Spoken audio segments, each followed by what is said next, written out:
All right, we are now being joined by Lance Gibson Jr. We'll begin with a few questions here in the room. Well, Lance, congratulations on the victory. What are your initial thoughts after a performance like that? It's exactly what we prepare for, so I'm pretty ecstatic. It was obviously the exact finish I wanted at the end.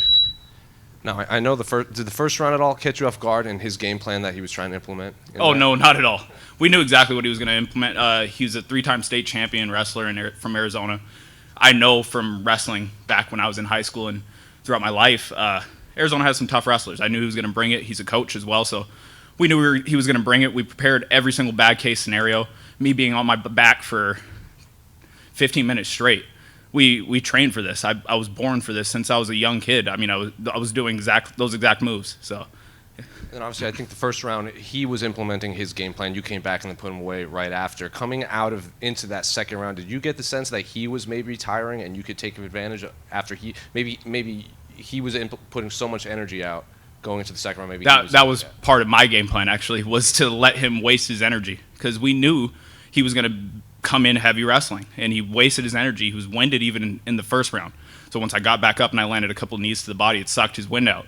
Then I knew by the time we hit back on the ground at the end of the first, he was swinging heavy, but he was going to be tired. Second round, his stand-up was shaky. He wasn't confident in his striking. Then I knew a bad shot was going to come, and that's when I timed my knee.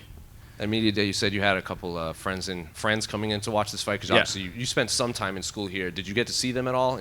I seen them all from the cage. Actually, it was kind of funny. My family was right over to the right of me.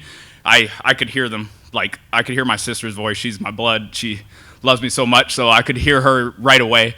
All my cousins over there, and then my friend Daniel Lee from high school. He was my best friend. I was actually his best man for one of his weddings. That was like 2 days before one of my fights. So.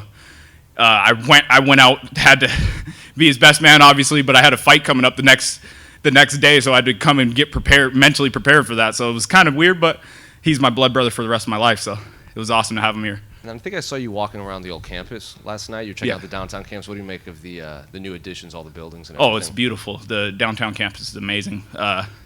It's cool because I got to go circle back to where I went to school and get a W in the arena that I always pass by in the light rail all the way down from Tempe all the way to here. So it's pretty amazing.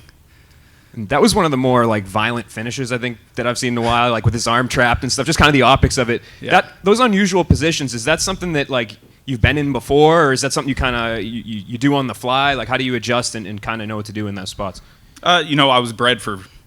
Unfortunately, violence.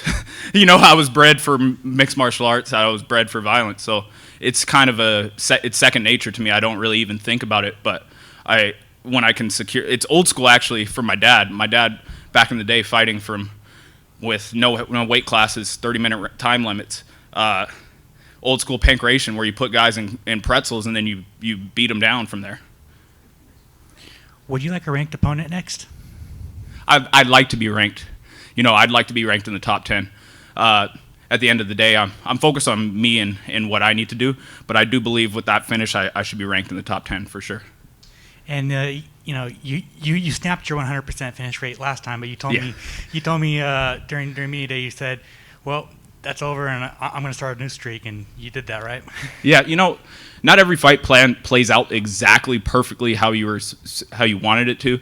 That last fight, I've told another interviewer 50 seconds in I dislocated one of my toes, and then I got poked in the eye. I actually went to that doctor after.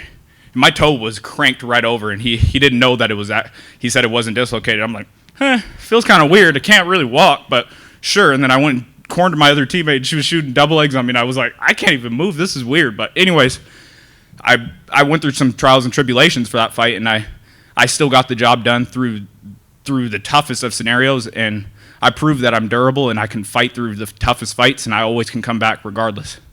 And what are your hunting plans? What are my hunting plans? Actually, when we get right back, we're going for mule deer and whitetail, and then hopefully some moose if we spot one. So, yeah, November 7th, 10th, 9th, 7th, 8th, 9th, something like that. Yeah. Yeah, thank you.